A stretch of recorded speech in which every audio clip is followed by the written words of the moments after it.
Hubo un tiempo en el que la imagen que los hombres tenían de la Tierra era la de un globo situado en el centro del universo.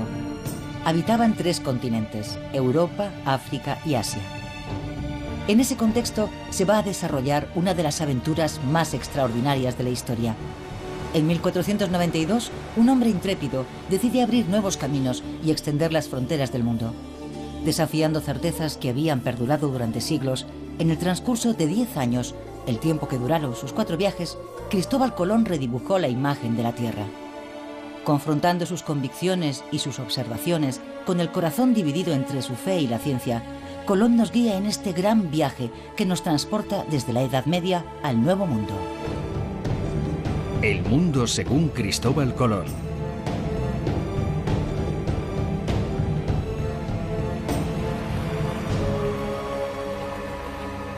Muy altos reyes.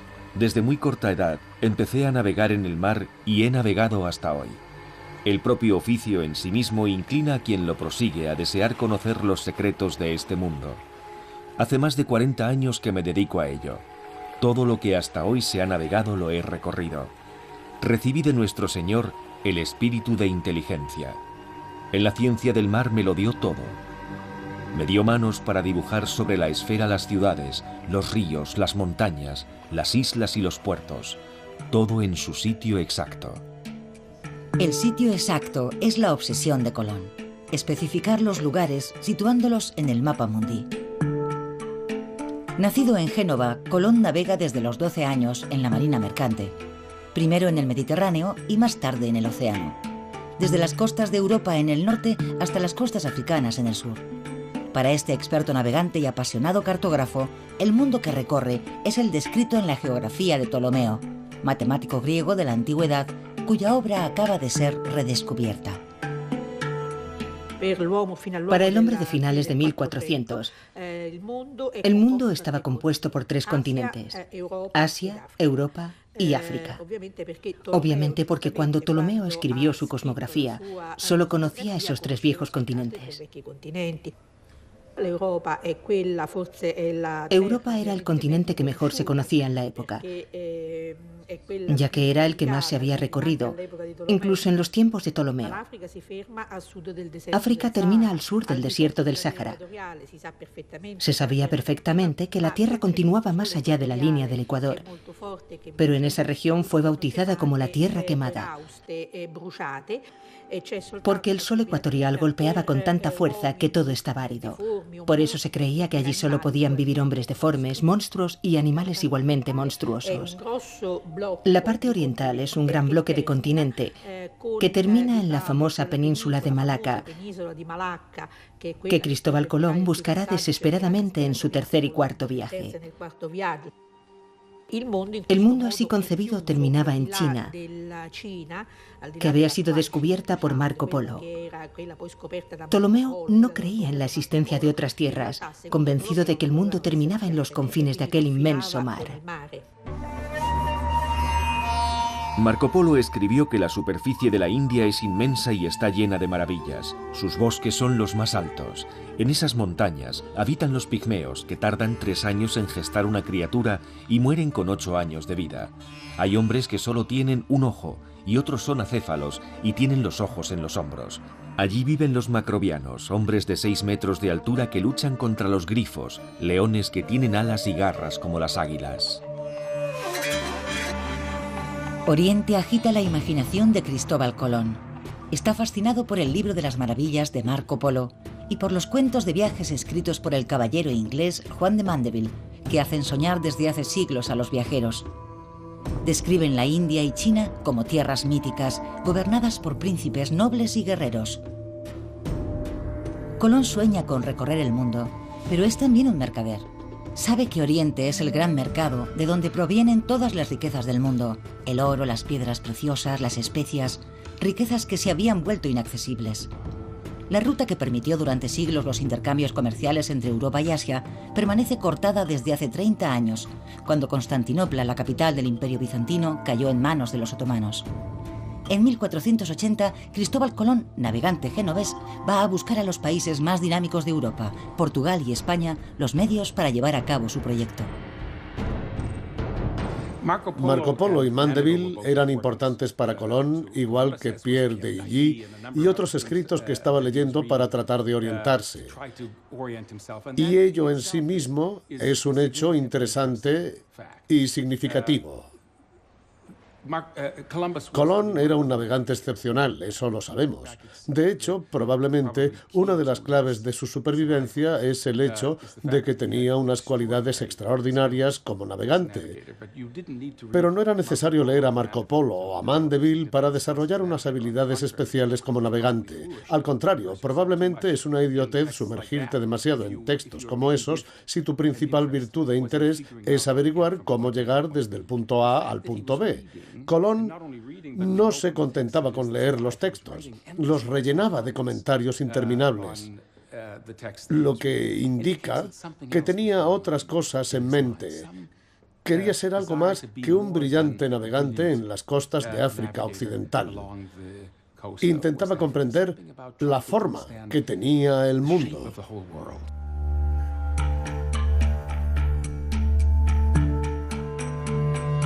A finales del siglo XV sigue existiendo un gran desconocimiento. ¿Cuál es la circunferencia de la Tierra? Los matemáticos griegos de la antigüedad la habían calculado con exactitud, pero en 1492 sus trabajos aún no habían sido redescubiertos hasta que Martin Behem, un cartógrafo alemán, dibuja su globo terráqueo que reúne todos los conocimientos de la época.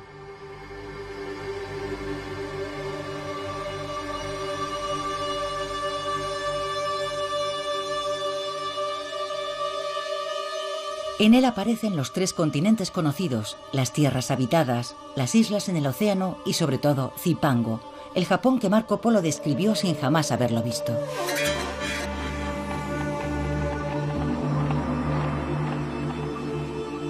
Es esta bola del mundo sobre la que Colón proyecta su expedición. Su propósito es llegar al extremo oriente, a China y a la India pasando por el oeste, siguiendo una dirección que nadie ha osado jamás tomar.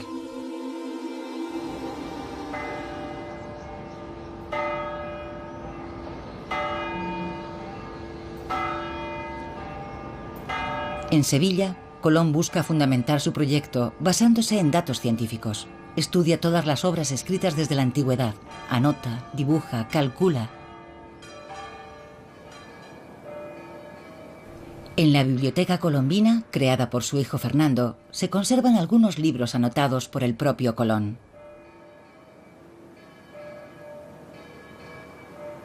Incluye peculiarmente una carta copiada por su mano del físico Paolo Toscanelli que apoya su proyecto. Lo que es interesante de este libro es que una vez, esto sería evidentemente el libro terminado de Eneas Silvio, y después Colón le añade un cuadernillo de folios escritos por él. Este cuadernillo de folios comienza por la famosa carta de Toscanelli, esto es letra toda de Cristóbal Colón, la carta de Toscanelli anunciando al rey de Portugal que se puede hacer el viaje a la India por el poniente y que se puede llegar también, antes de la India, se puede llegar a la isla de Zipango, el Japón, evidentemente. Ese Zipango mítico del que había hablado Marco Polo en el Milione. Cuando estudia la geografía de Ptolomeo, Colón descubre en el libro una cita con los cálculos de otro matemático griego del siglo II, Marino de Tiro. Su medición de la circunferencia de la Tierra es todavía más pequeña que la calculada por Ptolomeo. Debido a que esa tierra más pequeña encaja mejor en su proyecto, el navegante genovés traza a partir de los cálculos de Marino de Tiro su ruta hacia Oriente. Desde Lisboa a Occidente hay 26 grados, cada uno de los cuales equivale a 250 millas. Esa distancia representa casi una tercera parte de la circunferencia terrestre hasta la nobilísima y gran ciudad de Kinsay, de la que se cuentan cosas maravillosas. Es de todos conocido que Colón calculó mal la circunferencia de la Tierra y su cálculo de la superficie de Asia era también erróneo. Por eso sus estimaciones de la distancia que debía recorrer estaban equivocadas en varios miles de kilómetros, pero si no hubiera cometido esos errores, Colón jamás habría emprendido su viaje. De hecho, hoy sabemos que la gente y los intelectuales de la corte del rey de Portugal y de la corte del rey y la reina de España rechazaron el proyecto de Colón. Y no lo rechazaron porque pensaran que la Tierra era plana o por las leyendas del siglo IX. Lo rechazaron porque los cálculos matemáticos demostraban que Colón había cometido un error monumental en cuanto a la circunferencia del globo y que él y su tripulación corrían el riesgo de morir. Sus embarcaciones no podían transportar el alimento suficiente para un viaje tan largo. Sus temores estaban justificados, ya que Marino de Tiro había cometido dos errores. El primero era considerar que Europa, África y Asia ocupaban 225 grados, cuando hoy sabemos que los tres continentes ocupan solamente 130 grados. Las masas terrestres son, por tanto, proporcionalmente más pequeñas en la realidad que en el globo de Behaim, y la superficie marina mucho más grande. El segundo error de Marino de Tiro estriba en que, según sus estimaciones, la Tierra tiene 30.000 kilómetros de circunferencia, cuando en realidad tiene 40.000. La distancia que separa Europa de la India es, por tanto, 3 veces superior a la que imaginaba Colón.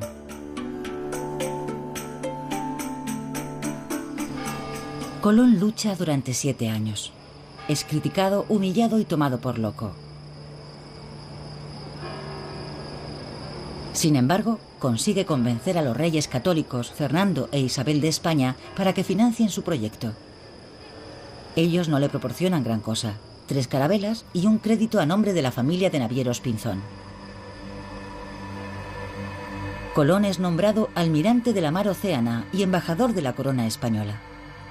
No es mucho, pero le permite equipar la Pinta, la Niña y la Santa María.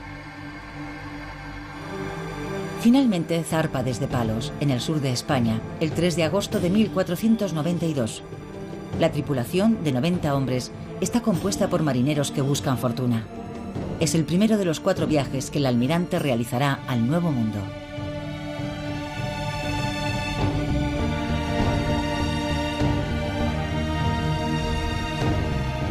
Primer viaje 1492-1493, llegar al este por el oeste. El primer viaje de Colón abre una nueva ruta a través del océano que hoy llamamos Atlántico. Todos los navegantes que se han lanzado posteriormente a la gran travesía reviven su aventura. El océano siempre infunde miedo, pero aquellos que lo recorren deben escoger su ruta, jugar con los vientos o contra las corrientes. Marc Tixelin, patrón de regatas de alta mar, lo ha atravesado más de 20 veces. El océano actual no ha cambiado en relación a la época de Cristóbal Colón. Siempre navegamos por el mismo océano. La gran diferencia es que nosotros estamos en un mundo conocido y él estaba en un mundo desconocido. Actualmente, gracias a él en primer lugar y luego a otros navegantes, cuando nos hacemos a la mar contamos con muchos elementos que nos ayudan, que nos apoyan, que nos dan seguridad. Y el trabajo que él tuvo que hacer para conseguir financiación para sus viajes y para convencer a los hombres para que lo acompañaran fue colosal.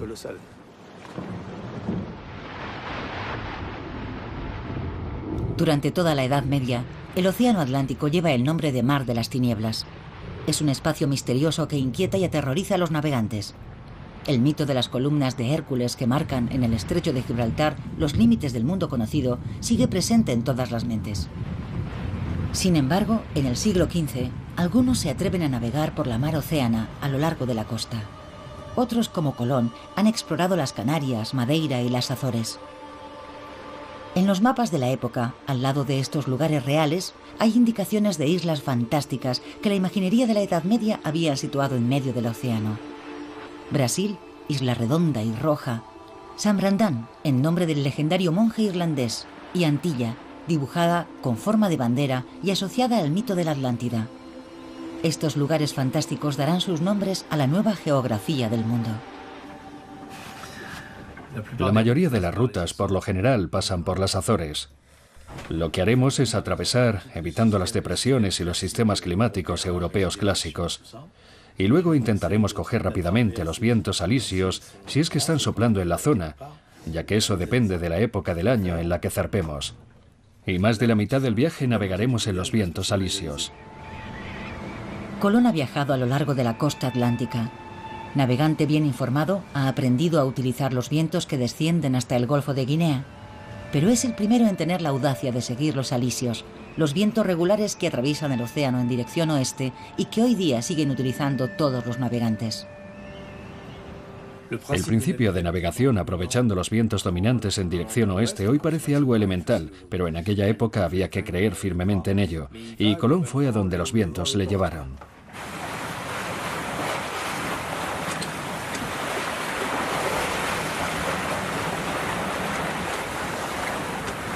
A la tripulación de Colón le preocupa la fuerza y la regularidad de estos vientos. Temen no poder remontarlos al regresar. En aquella época no tenían forma de saber cuándo iban a soplar los vientos alisios y aún seguimos estudiándolos hoy en día.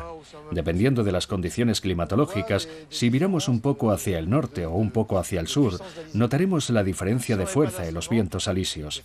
De manera que si no tenían instrumentos, yo por ejemplo he participado en la Mini Transat utilizando solo el sextante, sin anemómetro ni GPS, así que no puedo decir que navegara dependiendo exclusivamente de la fuerza del viento, pero sí en parte. Sabemos si estamos saliendo de un sistema o si estamos entrando en él. Y si Cristóbal Colón tenía buena memoria, como yo así lo creo, y él y su tripulación sabían enfrentarse a la naturaleza, entonces podían sacar enseguida sus propias conclusiones o al menos ir aprendiendo de la experiencia del día a día, porque su viaje duró mucho tiempo.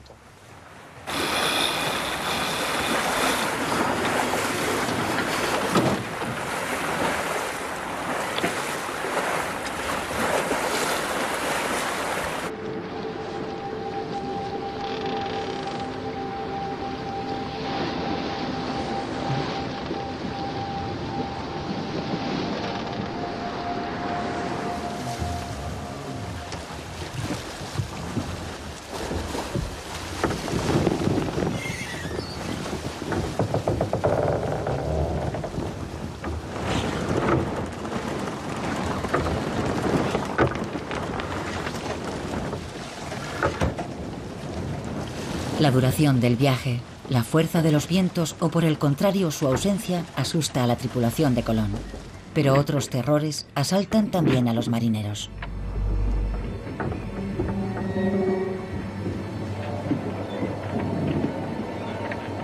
Al amanecer nos encontramos con tantas algas que el mar parecía cuajado de ellas y venían del oeste.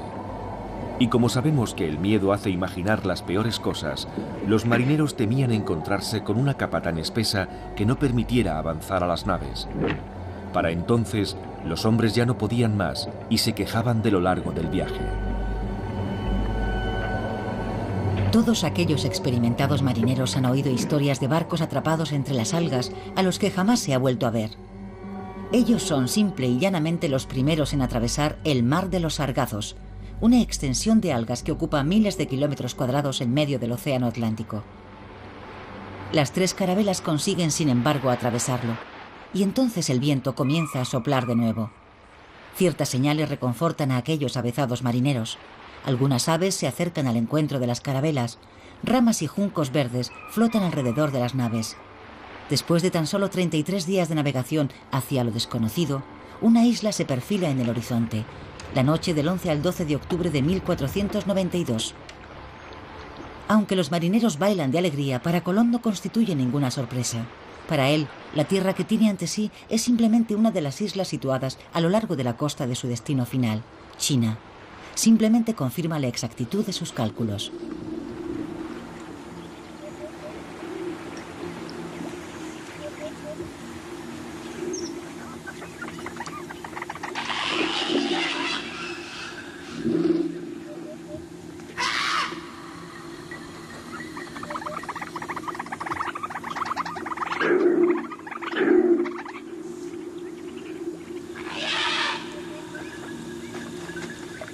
Todos los hombres que vi eran jóvenes, ninguno pasaba de 30 años.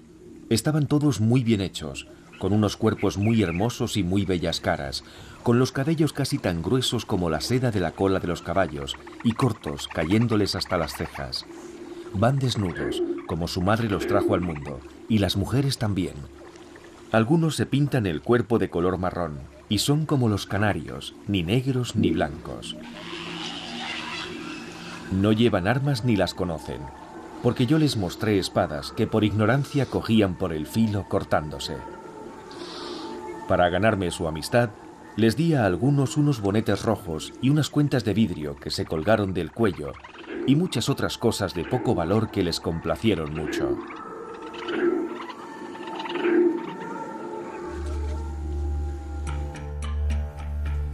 La forma del archipiélago que encuentra Colón refuerza su idea de que se trata de las islas que rodean Zipango, el Japón de Marco Polo, representadas en el globo terráqueo de Behaim. Colón dibuja sus contornos, sus costas y sus bajíos. Toma posesión del territorio en nombre de la corona española y las bautiza con los nombres de San Salvador, Fernandina y Santa María de la Concepción. Estas islas forman actualmente parte del archipiélago de las Bahamas.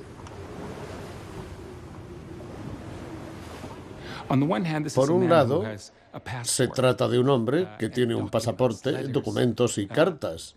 En ese sentido, él entiende que lleva esos documentos de su soberano al Gran Khan, al soberano de otro mundo diferente.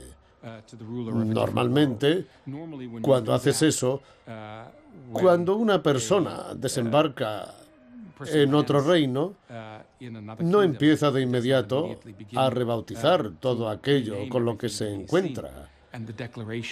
Y sin embargo declara el lugar posesión del rey y la reina de España.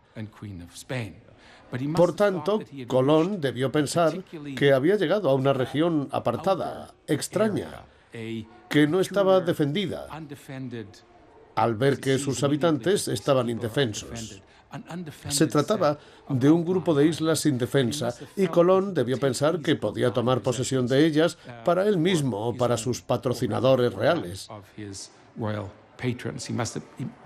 Para él, el control de aquel territorio representaba un punto estratégico para un encuentro que se auguraba mucho más complicado con las fuerzas de Japón, Zipango y el Gran Khan. A medianoche levé anclas para ir a la isla de Cuba, que por lo que he oído a los indios es muy grande, tiene un gran comercio y está bien provista de especias. Si es como me han dicho los indios, se trata de la isla de Zipango, de la que se cuentan cosas maravillosas, y que de acuerdo a las esferas, las pinturas y mapamundis que he visto, está situada en estos parajes. Cuando descubre Cuba, Colón piensa en principio que es Zipango. Pero al continuar navegando hacia el sur, se encuentra con otra isla que los indios llaman Cibao, y es también muy grande y está muy poblada. La bautiza con el nombre de La Española. Es actualmente Haití y la República Dominicana. Al descubrir esta isla, Colón cambia de opinión. La Española es entonces Japón y deduce que Cuba es el extremo de la parte continental de Asia.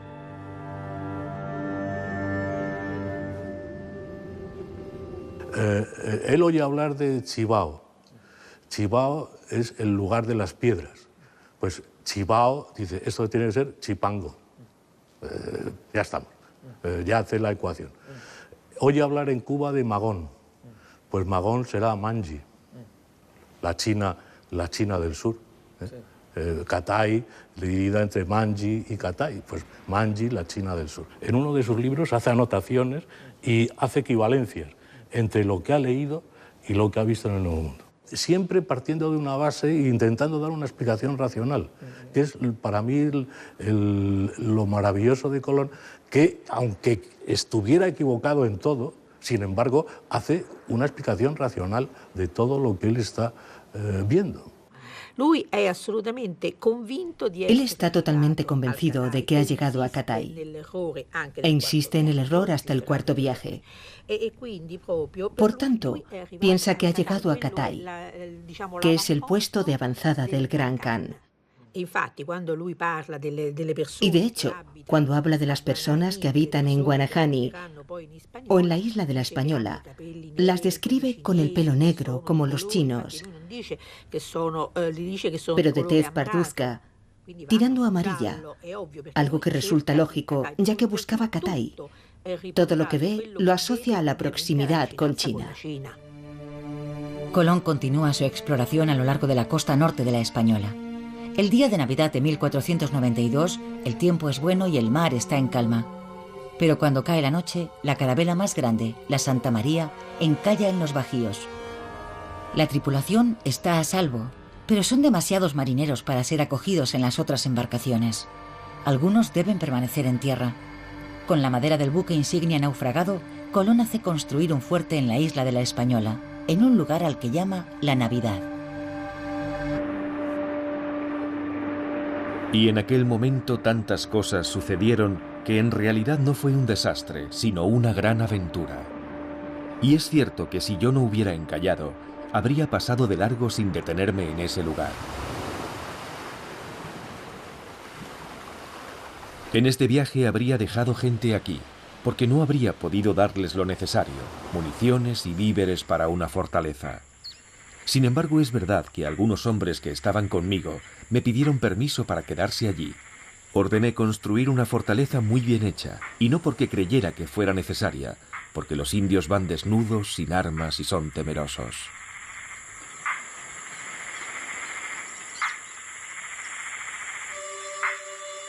Armados con fusiles de pólvora que aterrorizan a los indios, 39 españoles se establecen en el fuerte de la Navidad.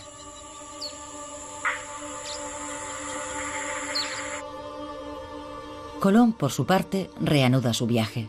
Quiere navegar más hacia el sur para llegar a una gran isla de la que ha oído hablar a los indígenas. Pero una vez en el mar, frente a las costas de la Española, los marineros de la Niña, cansados y maltrechos, ruegan a Colón que aproveche los vientos favorables para regresar a España. Señor, porque sé que os regocijaréis de la gran victoria que Dios me ha concedido en mi viaje, os escribo esta carta, por la cual sabréis cómo en 33 días llegué a las Indias con la armada que vuestras ilustrísimas, rey y reina, me dieron, donde hallé muchas islas habitadas por innumerable gente, y cómo tomé posesión de todas ellas.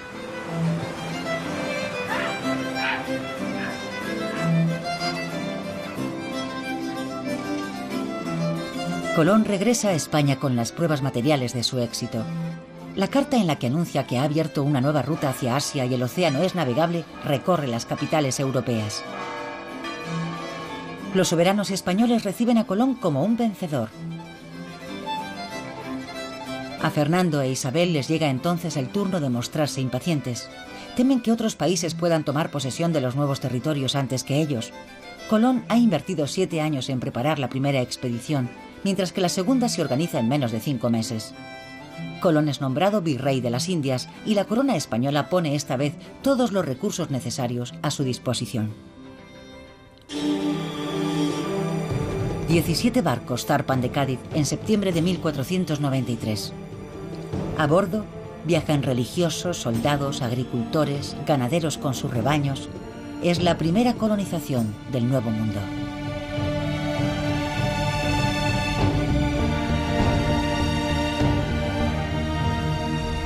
Merced a las indicaciones de los indígenas y a los datos obtenidos durante su primer viaje, Colón traza un rumbo sudoeste que lleva a sus carabelas hasta las Antillas Menores. Segundo viaje 1493-1496 con destino a las Indias. Colón arriba a las costas de Guadalupe, pero pronto tiene que volver a zarpar para reunirse con los hombres que ha dejado en la Española y han fundado una colonia allí. Navegué a lo largo de la costa de la Española hasta Montecristi. Vi que la gente que había dejado en el fuerte de la Navidad había caído en la discordia. Algunos se habían matado entre ellos, otros habían muerto por enfermedades contraídas por frecuentar a las mujeres, y otros habían perecido por represalias de los indios. Todo estaba destruido y calcinado. Si bien reconozco que la culpa de lo ocurrido fue de ellos mismos, el suceso es muy doloroso para mí y me causa gran aflicción.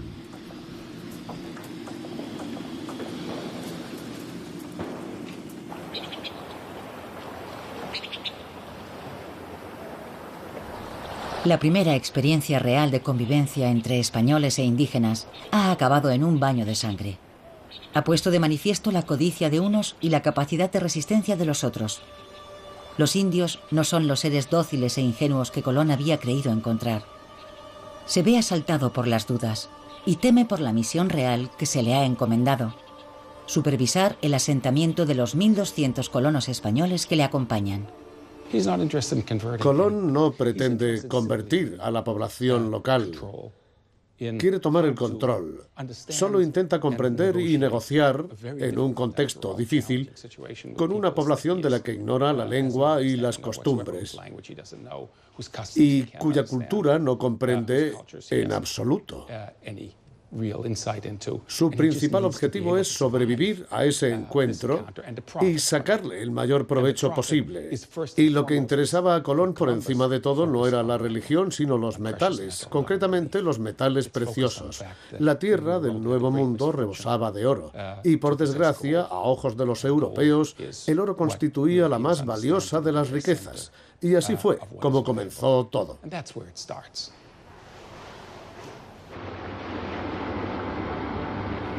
Busqué un lugar para establecer una ciudad.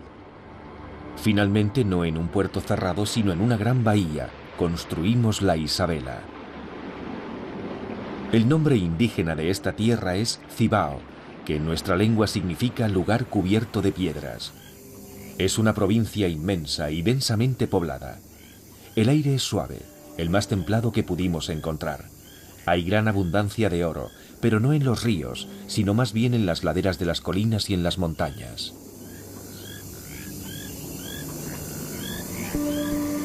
En un punto que a la postre resultará poco adecuado, el almirante funda en 1494 la primera colonia del Nuevo Mundo. Los españoles desembarcan con un propósito claro: tomar posesión de las tierras y someter a los indios, aunque Colón es partidario de que españoles e indígenas trabajen codo a codo.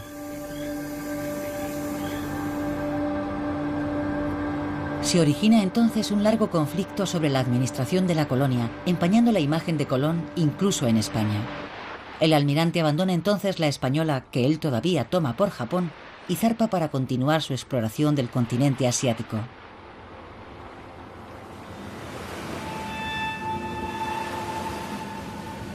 Navegué en dirección a Cuba con la intención de seguir la costa que había dejado en mi primer viaje, hasta el momento en que pudiera averiguar si se trataba de una isla o de tierra firme.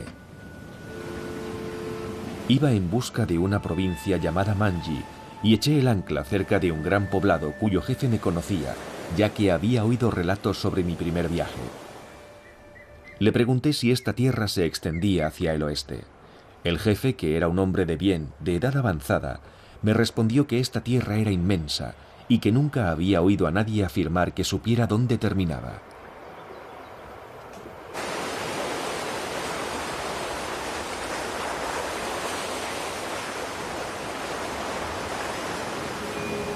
A Colón le habría bastado continuar su rumbo durante unas pocas millas más para descubrir que Cuba es en realidad una isla. Pero el almirante y su tripulación no albergan la menor duda, y jurarán ante notario que Cuba es el comienzo de la tierra firme, el extremo oriental del continente asiático. El almirante zarpa luego rumbo a España con una idea ya en la mente: emprender rápidamente un tercer viaje más al sur, hacia las Indias. Tercer viaje, 1498-1500, otro mundo. El mundo en expansión despierta el interés de las grandes potencias marítimas. España y Portugal llegan a un acuerdo mediante el Tratado de Tordesillas. El tratado garantiza a España el dominio indiscutible sobre las tierras recién exploradas al oeste de la línea. Portugal conserva su exclusividad sobre las partes conocidas de África y Oriente al este de la línea. Pero aquella línea le atribuirá más adelante el territorio de Brasil. Gracias a este acuerdo, el rey de Portugal autoriza a Colón a zarpar desde Cabo Verde. En junio de 1498, al mando de 6 carabelas, toma un rumbo mucho más al sur y navega cerca del Ecuador. El 31 de julio, pensando que ha llegado a la punta más lejana de la India, arriba a las costas de Sudamérica. Cuando llegué a la punta del Arenal, vi que la isla de Trinidad forma con la Tierra de Gracia un estrecho de alrededor de 2 leguas de anchura, de poniente a levante. Para cruzarlo, había que pasar un hilero de corrientes que traían un rugir muy grande mientras atravesaban el estrecho. Detrás de una corriente llegaba otra y otra más, y todas levantaban gran estruendo.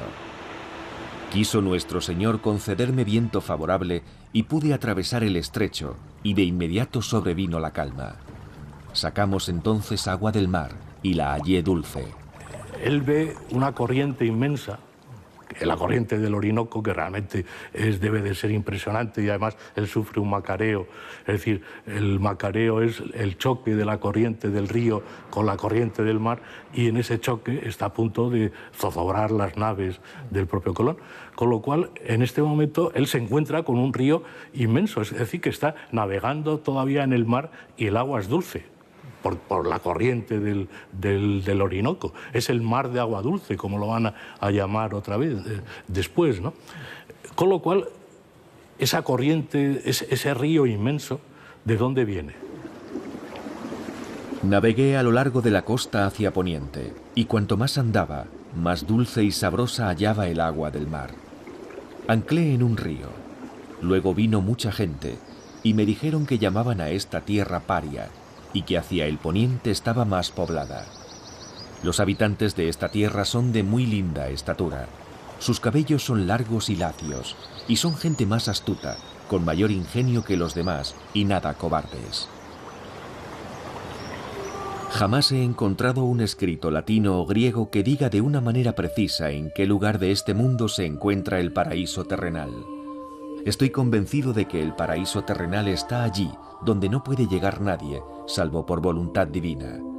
Creo que esta tierra será inmensa y que habrá muchas otras de las que jamás hubo noticia. A Colón le asalta una duda enorme. ¿Qué es lo que ha hallado? ¿Un nuevo continente? Sin embargo, solo hay 3 continentes. No puede haber un cuarto. Pero si no es un cuarto continente, ¿qué es lo que ha encontrado? Colón recurre entonces a los conocimientos cartográficos medievales para formular una respuesta. Se trata, según él, del paraíso terrenal. De acuerdo a la cartografía medieval, el paraíso terrenal estaría situado en Oriente y las aguas de 4 grandes ríos brotarían de él: el Indo, el Ganges, el Tigris y el Éufrates. A veces se cita un quinto río, que podría corresponder al Orinoco, el río que Colón acaba de descubrir. Así que el hallazgo de toda esa extensión de agua dulce es lo que le hace pensar que ha encontrado el paraíso terrenal. Si el paraíso terrenal, que está perfectamente reconocido y aprobado por la doctrina cristiana, se encontrase realmente allí, sería la prueba de que él no es un hereje. No podía tratarse de otro continente. Según su concepción geográfica del mundo, no podía existir un cuarto continente. Ante el descubrimiento de este inmenso territorio, cuya existencia no recoge ni la Biblia ni la geografía, la razón de Colón se tambalea. ¿Cómo puede un ser humano acercarse tanto al paraíso terrenal a menos que haya sido elegido por el mismo Dios? Sin embargo, mientras el almirante piensa que ha entrado en contacto con el cielo, los asuntos terrenales dan un giro muy diferente. Otros navegantes se atreven a aventurarse en el océano.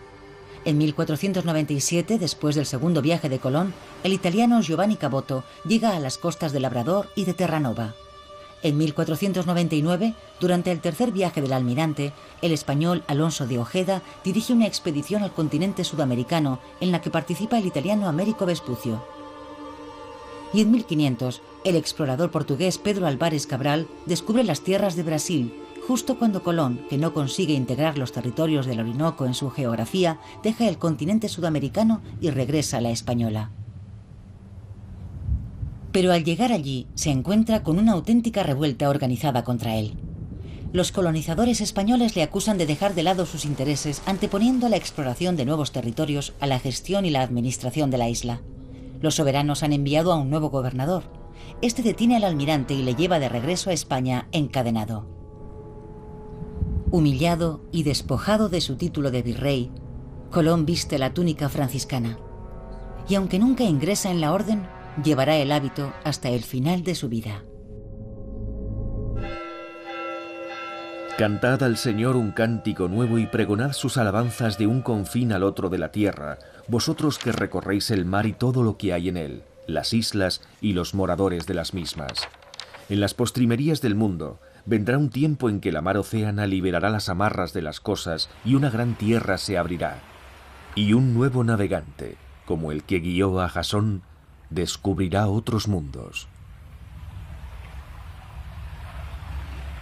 En este libro de las profecías que hace con su amigo Gorricio, él recoge por un lado el famoso coro de Séneca en la Medea cuando dice que habrá un tiempo en el cual se desatarán las ataduras del océano y un nuevo Tifis descubrirá nueva tierra.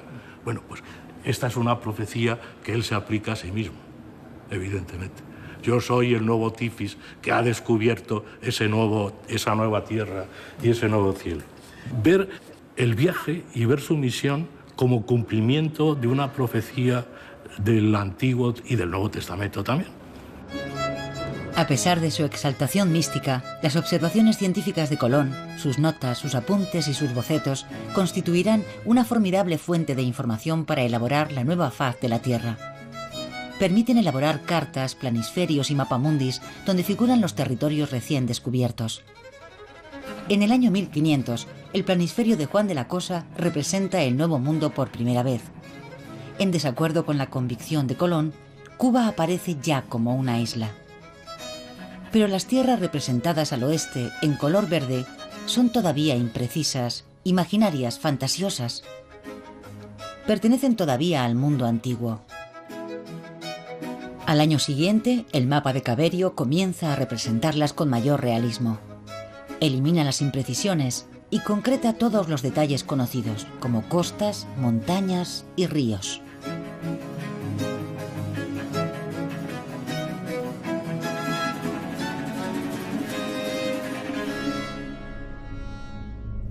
Colón es un alma atormentada. Su obsesión es irrefrenable. Debe llegar a las Indias por la ruta occidental. La idea de un estrecho que conduciría directamente a Asia le persigue. La ruta aparece trazada en su mapa del mundo. La península de Malaca, descrita por Marco Polo, China y finalmente la India. Pese a haber caído en desgracia, los reyes Fernando e Isabel nunca han puesto en duda su capacidad como navegante. Tras pasar un año consumido por la impaciencia, Colón logra persuadirles para que le proporcionen los barcos, los hombres y los víveres necesarios para su cuarta expedición. El almirante está a punto de cumplir 50 años. Cuarto viaje, 1502-1504, en busca del estrecho. Desterrado de la Española y obsesionado por la búsqueda del estrecho que conducía a la India, Colón llega a la costa de la actual Honduras el 14 de agosto de 1502. Navega sin descanso a lo largo de la costa durante 48 días, pero se ve sorprendido por un terrible huracán. La tormenta era terrible. Nunca unos ojos vieron una mar tan alta, tan terrible y llena de espuma. El viento nos impedía avanzar y ni siquiera nos dejaba la oportunidad de correr hacia algún cabo. Allí me detenía, en aquella mar hecha sangre, que hervía como caldera en un gran fuego. Jamás se ha visto un cielo tan espantoso. Un día con su noche ardió como un horno. Y tal era el fuego que arrojaban sus rayos, que a cada instante miraba yo si no se había llevado mis mástiles y mis velas.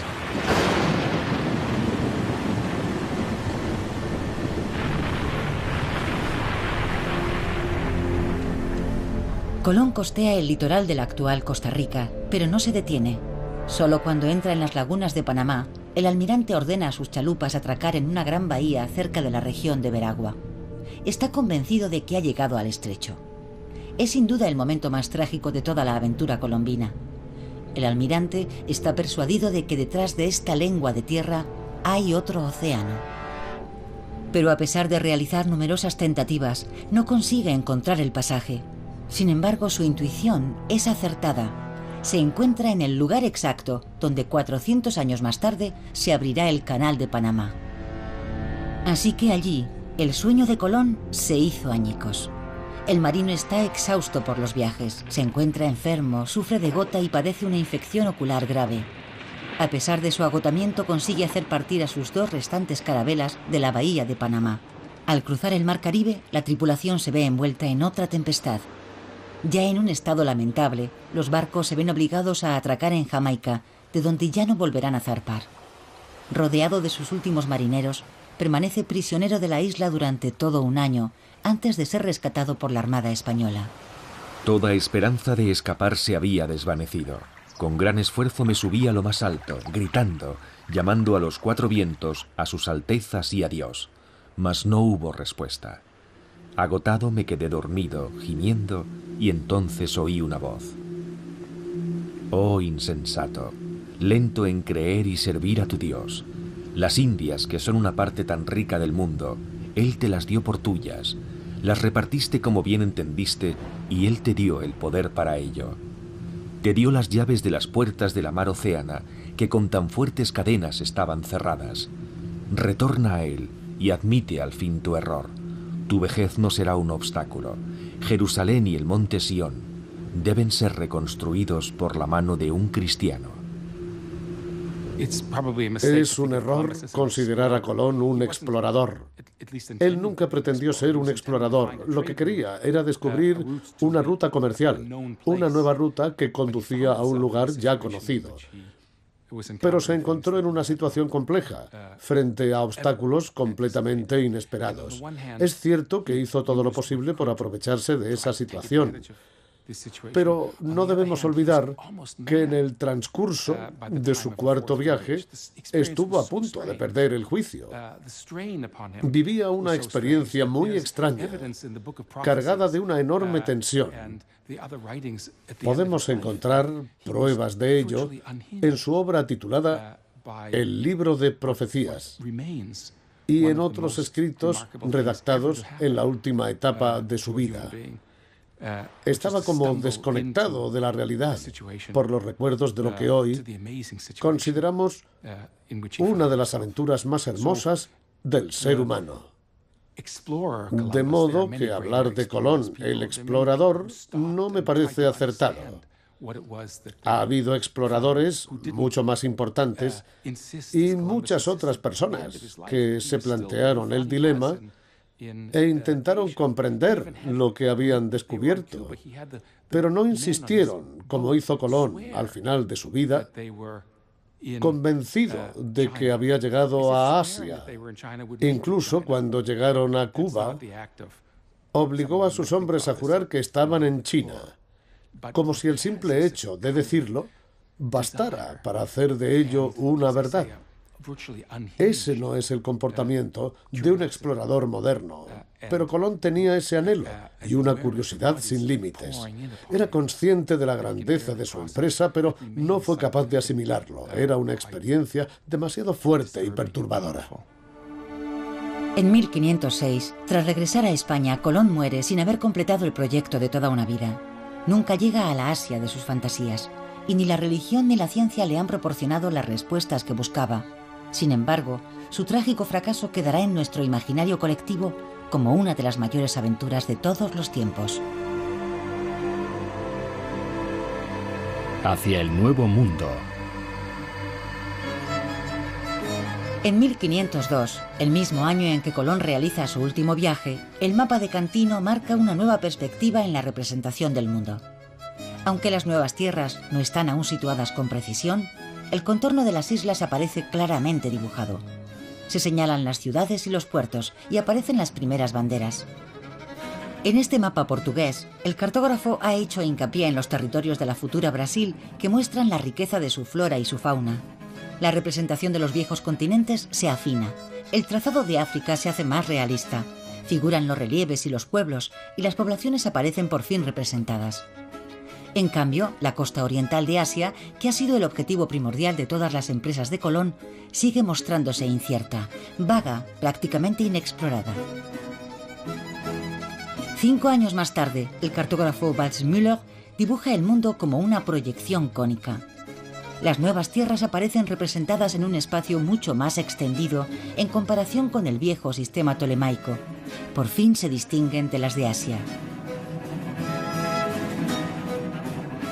El nombre de América, inspirado en Américo Vespucio, el primero en explorar el continente sudamericano, aparece por primera vez.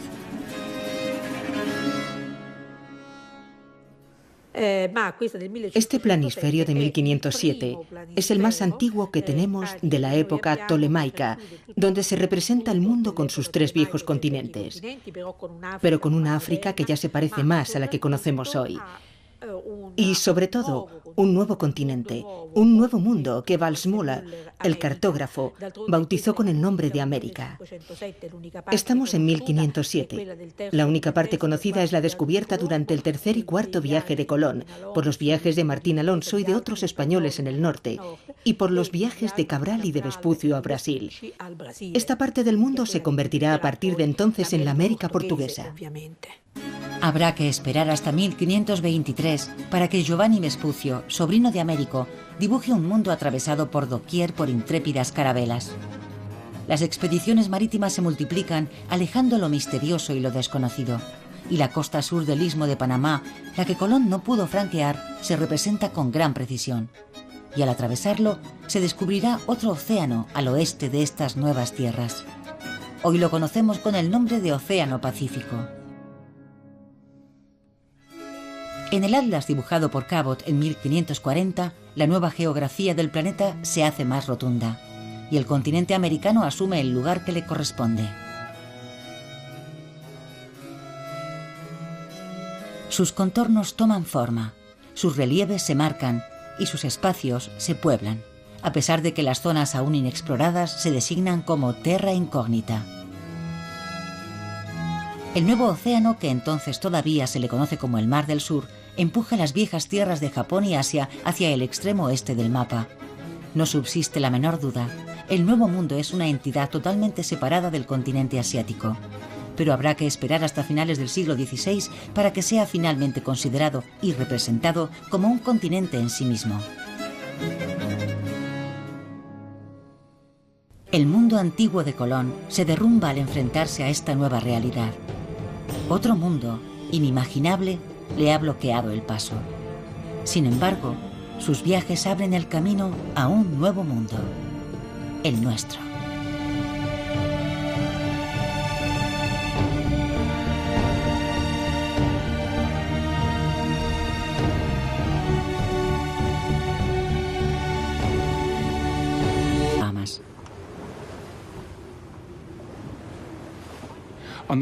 Por un lado, se trata de un hombre que tiene un pasaporte, documentos y cartas.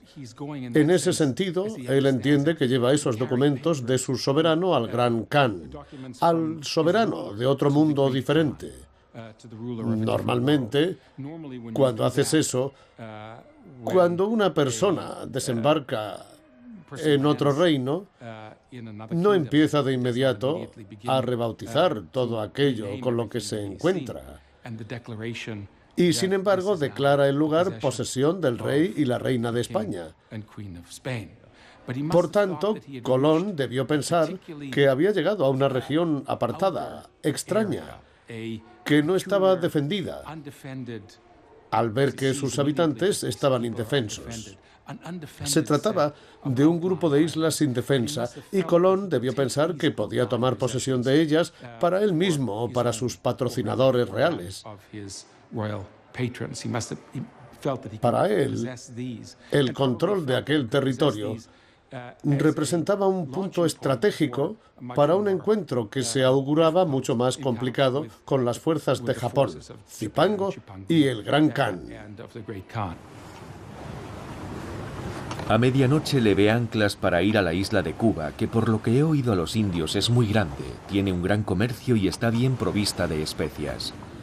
Si es como me han dicho los indios, se trata de la isla de Zipango, de la que se cuentan cosas maravillosas, y que de acuerdo a las esferas, las pinturas y mapamundis que he visto, está situada en estos parajes. Cuando descubre Cuba, Colón piensa en principio que es Zipango. Pero al continuar navegando hacia el sur, se encuentra con otra isla que los indios llaman Cibao, y es también muy grande y está muy poblada.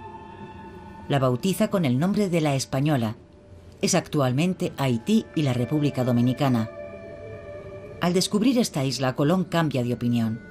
La española es entonces Japón y deduce que Cuba es el extremo de la parte continental de Asia.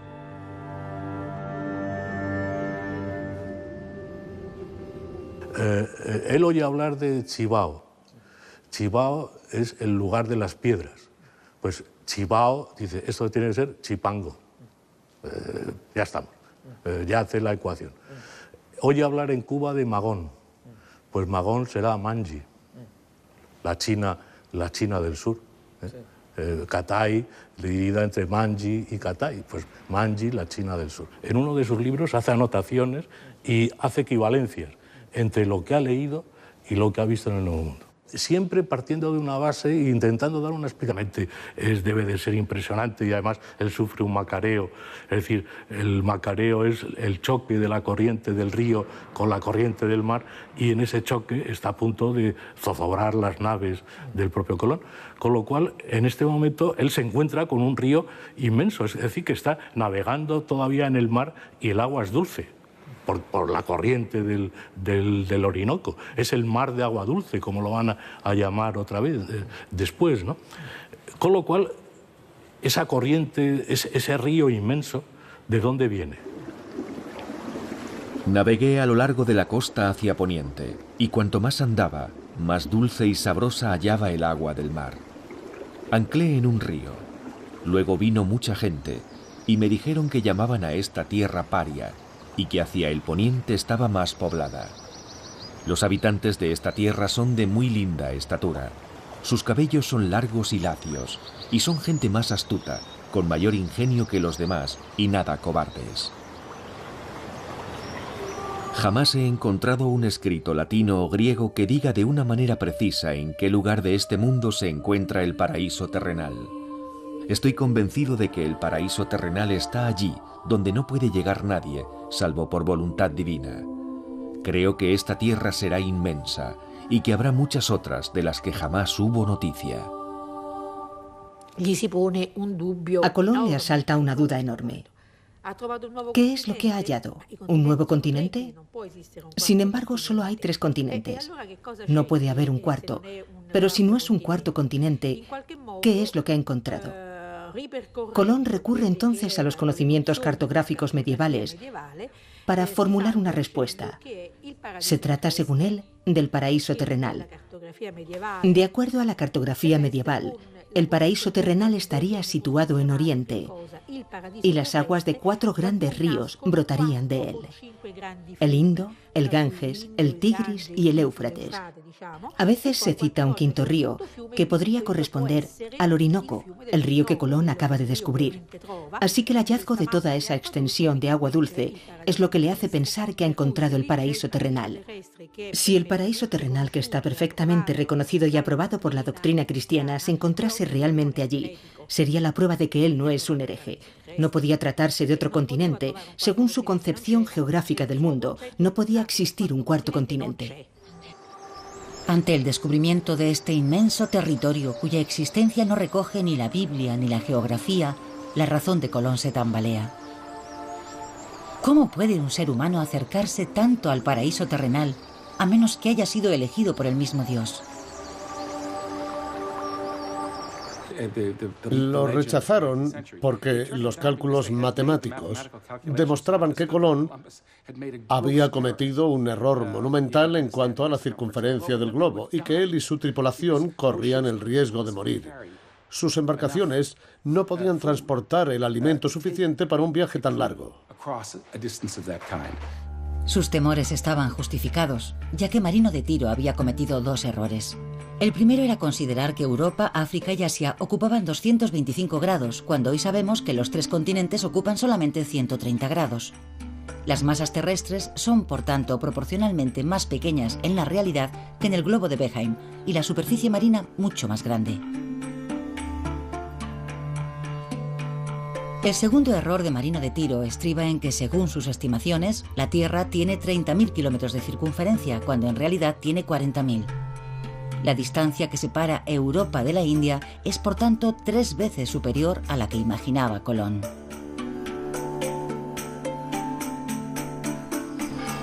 Colón lucha durante 7 años. Es criticado, humillado y tomado por loco. Sin embargo, consigue convencer a los reyes católicos Fernando e Isabel de España para que financien su proyecto. Ellos no le proporcionan gran cosa: 3 carabelas y un crédito a nombre de la familia de navieros Pinzón. Colón es nombrado almirante de la mar Océana y embajador de la corona española. No es mucho, pero le permite equipar la Pinta, la Niña y la Santa María. Finalmente zarpa desde Palos, en el sur de España, el 3 de agosto de 1492. La tripulación, de 90 hombres, está compuesta por marineros que buscan fortuna. Es el primero de los 4 viajes que el almirante realizará al Nuevo Mundo.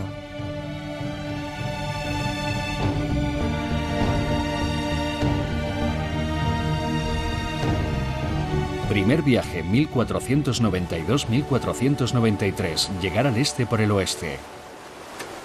El primer viaje de Colón abre una nueva ruta a través del océano que hoy llamamos Atlántico. Todos los navegantes que se han lanzado posteriormente a la gran travesía reviven su aventura. El océano siempre infunde miedo, pero aquellos que lo recorren deben escoger su ruta, jugar con los vientos o contra las corrientes. Marc Tixelin, patrón de regatas de alta mar, lo ha atravesado más de 20 veces. El océano actual no ha cambiado en relación a la época de Cristóbal Colón. Siempre navegamos por el mismo océano. La gran diferencia es que nosotros estamos en un mundo conocido y él estaba en un mundo desconocido. Actualmente, gracias a él en primer lugar y luego a otros navegantes, cuando nos hacemos a la mar contamos con muchos elementos que nos ayudan. Él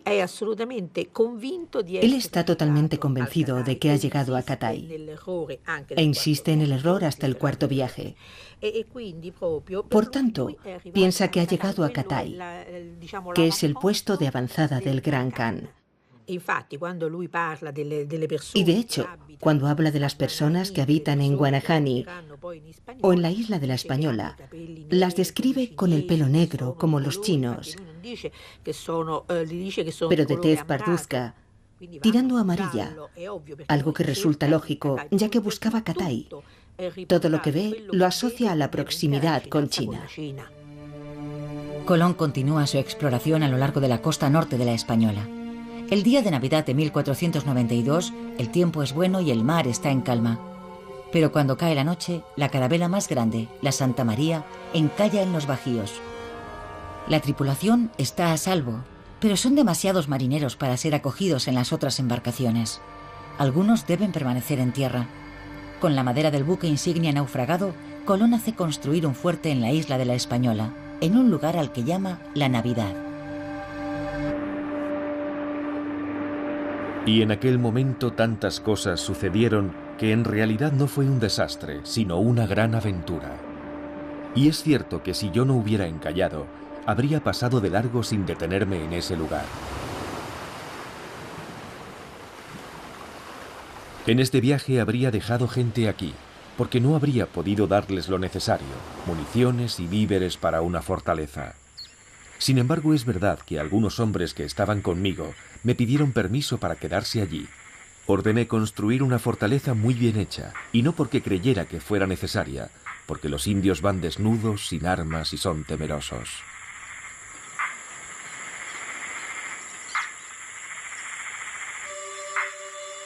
Armados con fusiles de pólvora que aterrorizan a los indios, 39 españoles se establecen en el fuerte de la Navidad.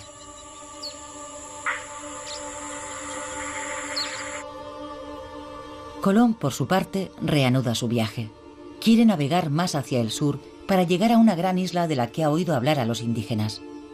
Pero una vez en el mar, frente a las costas de la Española, los marineros de la Niña, cansados y maltrechos, ruegan a Colón que aproveche los vientos favorables para regresar a España. Señor, porque sé que os regocijaréis de la gran victoria que Dios me ha concedido en mi viaje, os escribo esta carta, por la cual sabréis cómo en 33 días llegué a las Indias con la armada que vuestras ilustrísimas, rey y reina, me dieron, donde hallé muchas islas habitadas por innumerable gente, y cómo tomé posesión de todas ellas. Colón sueña con recorrer el mundo, pero es también un mercader. Sabe que Oriente es el gran mercado de donde provienen todas las riquezas del mundo. El oro, las piedras preciosas, las especias, riquezas que se habían vuelto inaccesibles. La ruta que permitió durante siglos los intercambios comerciales entre Europa y Asia permanece cortada desde hace 30 años, cuando Constantinopla, la capital del Imperio Bizantino, cayó en manos de los otomanos.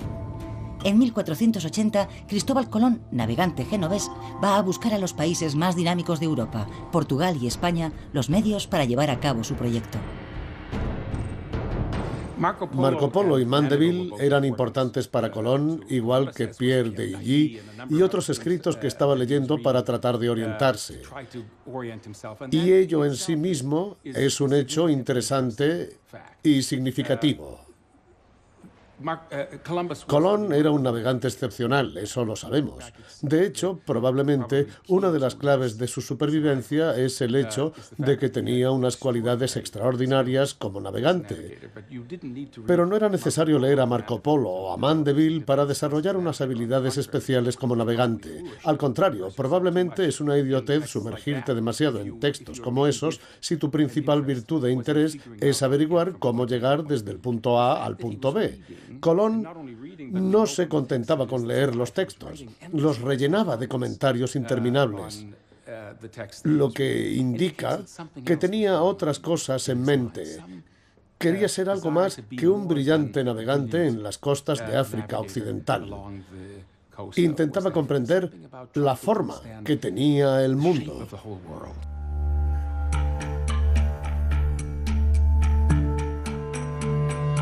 A finales del siglo XV sigue existiendo un gran desconocimiento.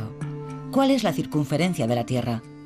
Los matemáticos griegos de la antigüedad la habían calculado con exactitud, pero en 1492 sus trabajos aún no habían sido redescubiertos hasta que Martin Behem, un cartógrafo alemán, dibuja su globo terráqueo que reúne todos los conocimientos de la época.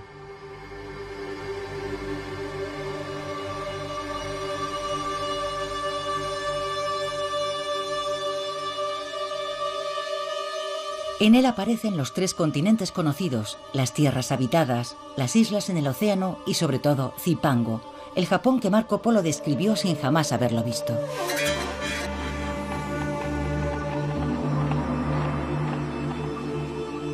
Es esta bola del mundo sobre la que Colón proyecta su expedición. Su propósito es llegar al extremo oriente, a China y a la India pasando por el oeste, siguiendo una dirección que nadie ha osado jamás tomar.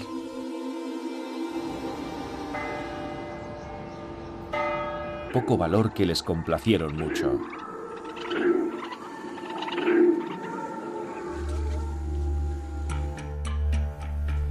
La forma del archipiélago que encuentra Colón refuerza su idea de que se trata de las islas que rodean Zipango, el Japón de Marco Polo, representadas en el globo terráqueo de Behem.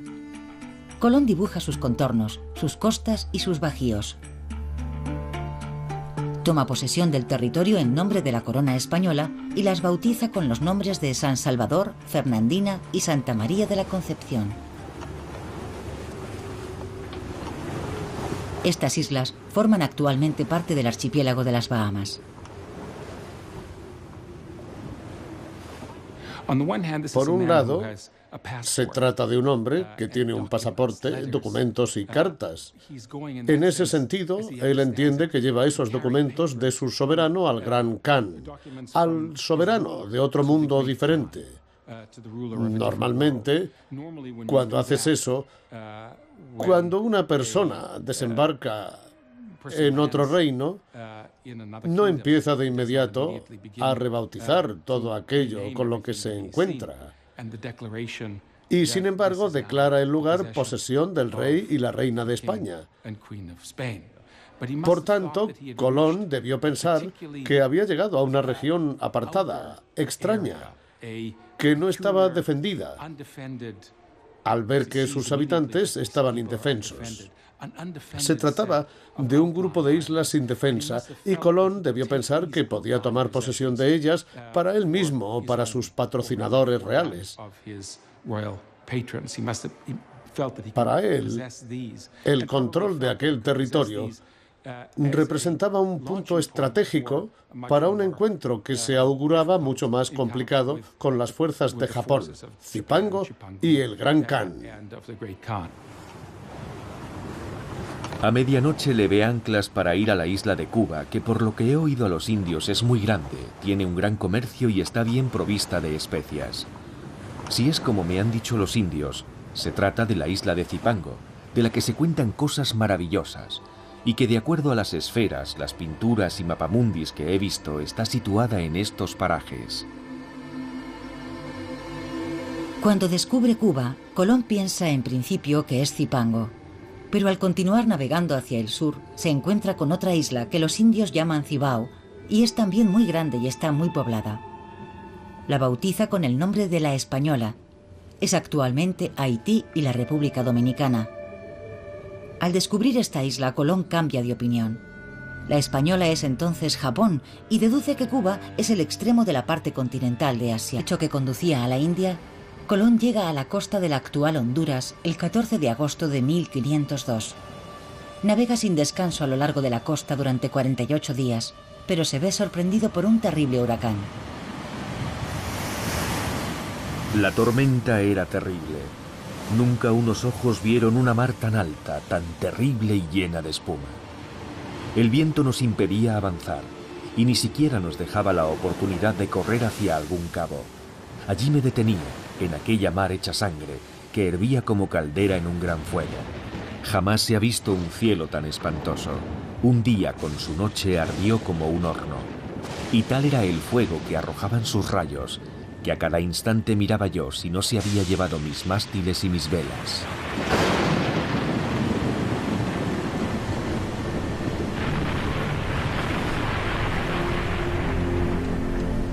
Colón costea el litoral de la actual Costa Rica, pero no se detiene. Solo cuando entra en las lagunas de Panamá, el almirante ordena a sus chalupas atracar en una gran bahía cerca de la región de Veragua. Está convencido de que ha llegado al estrecho. Es sin duda el momento más trágico de toda la aventura colombina. El almirante está persuadido de que detrás de esta lengua de tierra hay otro océano. Pero a pesar de realizar numerosas tentativas, no consigue encontrar el pasaje. Sin embargo, su intuición es acertada. Se encuentra en el lugar exacto donde 400 años más tarde se abrirá el Canal de Panamá. Así que allí, el sueño de Colón se hizo añicos. El marino está exhausto por los viajes, se encuentra enfermo, sufre de gota y padece una infección ocular grave. A pesar de su agotamiento, consigue hacer partir a sus 2 restantes carabelas de la bahía de Panamá. Al cruzar el mar Caribe, la tripulación se ve envuelta en otra tempestad. Ya en un estado lamentable, los barcos se ven obligados a atracar en Jamaica, de donde ya no volverán a zarpar. Rodeado de sus últimos marineros, permanece prisionero de la isla durante todo un año, antes de ser rescatado por la Armada Española. Toda esperanza de escapar se había desvanecido. Con gran esfuerzo me subí a lo más alto, gritando, llamando a los 4 vientos, a sus altezas y a Dios.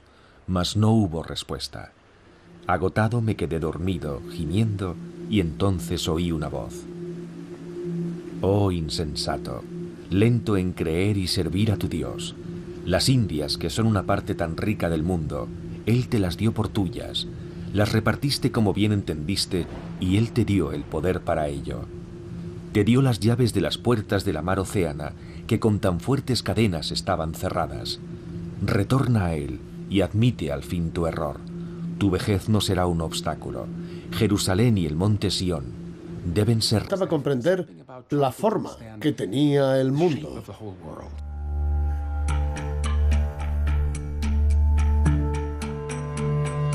A finales del siglo XV sigue existiendo un gran desconocimiento. ¿Cuál es la circunferencia de la Tierra? Los matemáticos griegos de la antigüedad la habían calculado con exactitud, pero en 1492 sus trabajos aún no habían sido redescubiertos, hasta que Martin Behem, un cartógrafo alemán, dibuja su globo terráqueo que reúne todos los conocimientos de la época.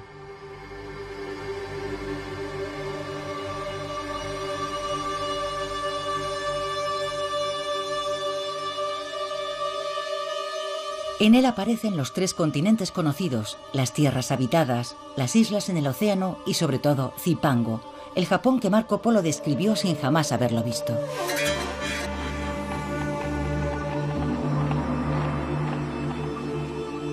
Es esta bola del mundo sobre la que Colón proyecta su expedición. Su propósito es llegar al extremo oriente, a China y a la India pasando por el oeste, siguiendo una dirección que nadie ha osado jamás tomar.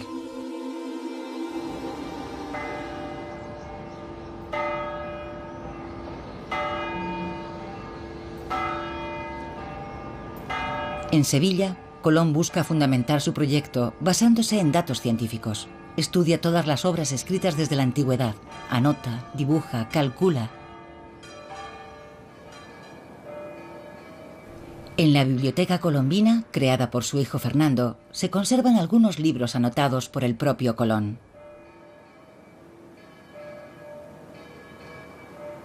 Incluye peculiarmente una carta copiada por su mano del físico Paolo Toscanelli que apoya su proyecto. Lo que es interesante de este libro es que una vez, esto sería evidentemente el libro terminado de Eneas Silvio, y después Colón le añade un cuadernillo de folios escritos por él. Este cuadernillo de folios comienza por la famosa carta de Toscanelli, esto es letra toda de Cristóbal Colón, la carta de Toscanelli anunciando al rey de Portugal que se puede hacer el viaje a la India por el poniente y que se puede llegar también, antes de la India, se puede llegar a la isla de Zipango, en Japón, evidentemente. Ese Zipango mítico del que había hablado Marco Polo en el Milione. Cuando estudia la geografía de Ptolomeo, Colón descubre en el libro una cita con los cálculos de otro matemático griego del siglo II, Marino de Tiro. Su medición de la circunferencia de la Tierra es todavía más pequeña que la calculada por Totoclaro, tomar posesión de las tierras y someter a los indios, aunque Colón es partidario de que españoles e indígenas trabajen codo a codo. Se origina entonces un largo conflicto sobre la administración de la colonia, empañando la imagen de Colón incluso en España. El almirante abandona entonces la española que él todavía toma por Japón y zarpa para continuar su exploración del continente asiático.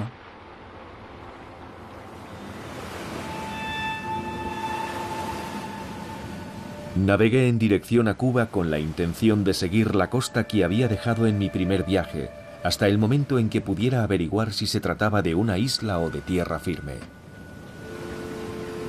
Iba en busca de una provincia llamada Manji y eché el ancla cerca de un gran poblado cuyo jefe me conocía, ya que había oído relatos sobre mi primer viaje. Le pregunté si esta tierra se extendía hacia el oeste. El jefe, que era un hombre de bien, de edad avanzada, me respondió que esta tierra era inmensa y que nunca había oído a nadie afirmar que supiera dónde terminaba.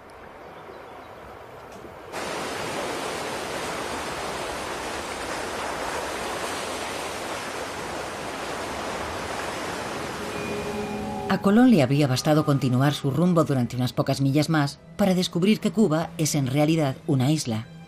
Pero el almirante y su tripulación no albergan la menor duda y jurarán ante notario que Cuba es el comienzo de la tierra firme, el extremo oriental del continente asiático. El almirante zarpa luego rumbo a España con una idea ya en la mente: emprender rápidamente un tercer viaje más al sur, hacia las Indias. Tercer viaje, 1498-1500. Otro mundo.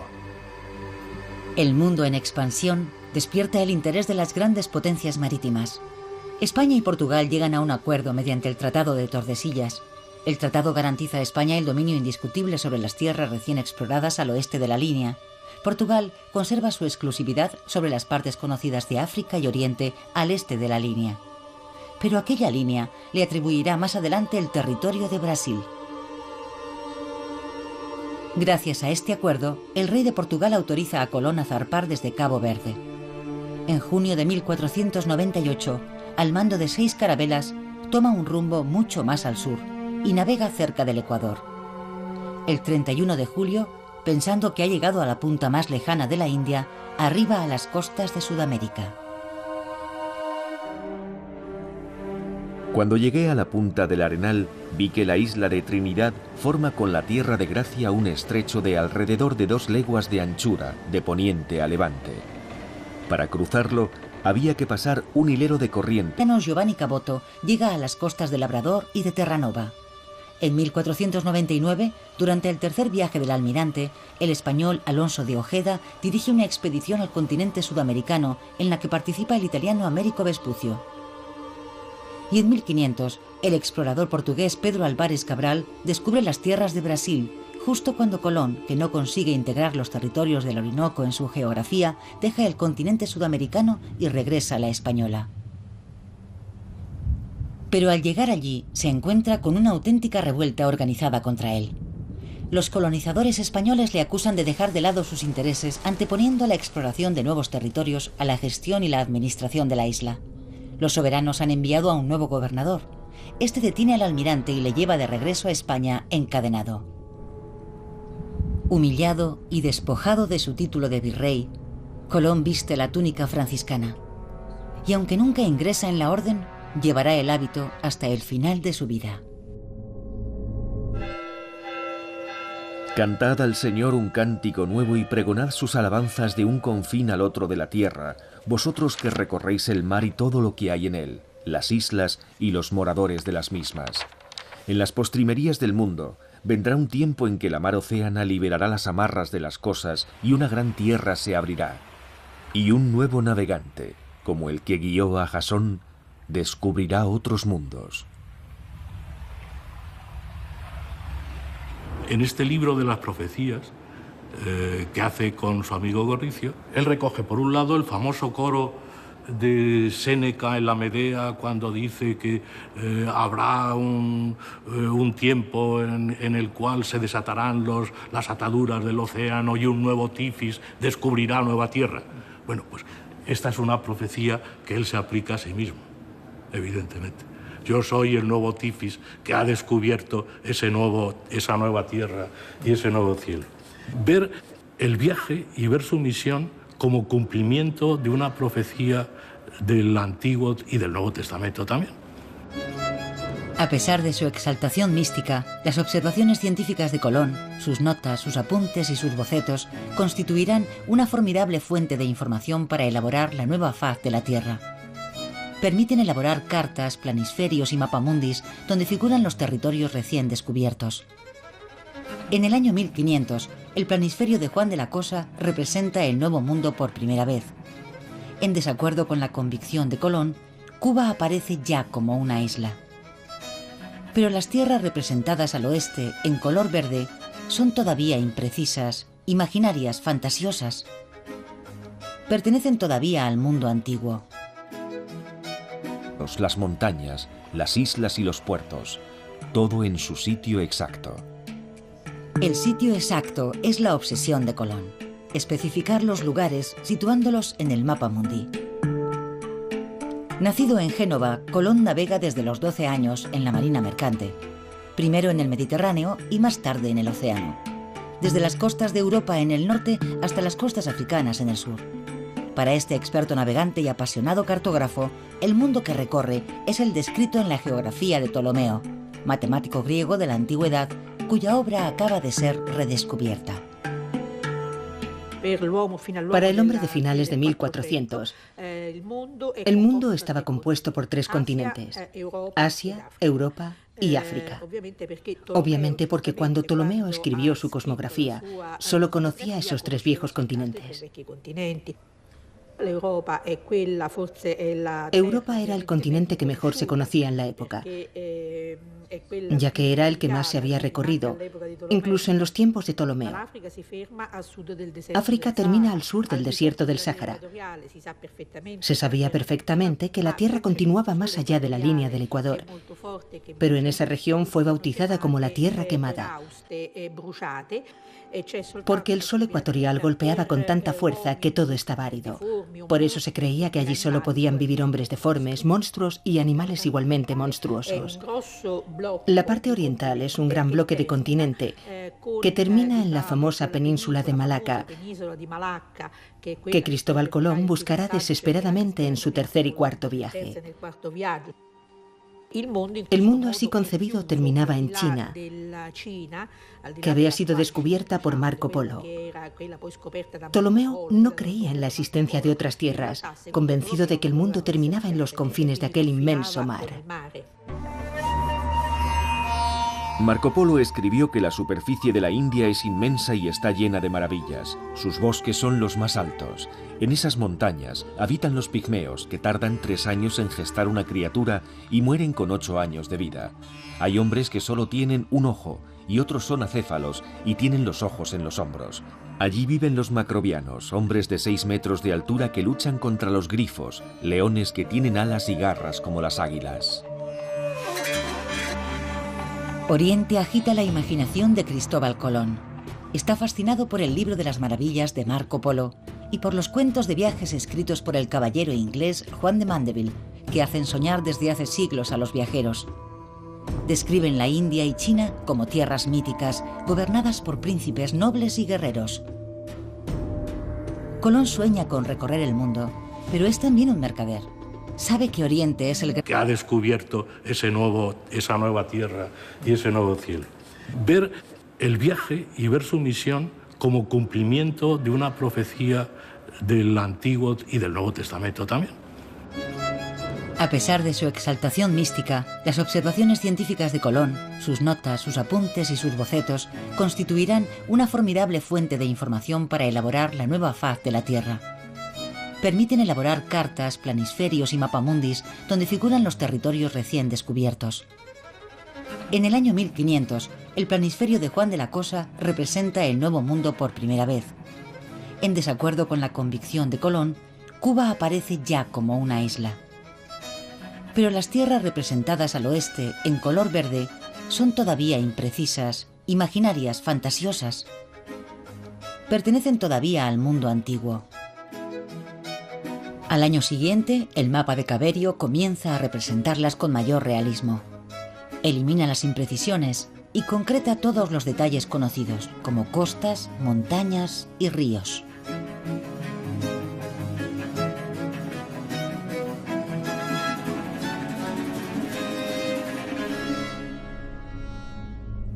Colón es un alma atormentada. Su obsesión es irrefrenable. Debe llegar a las Indias por la ruta occidental. La idea de un estrecho que conduciría directamente a Asia le persigue. La ruta aparece trazada en su mapa del mundo. La península de Malaca, descrita por Marco Polo, China y finalmente la India.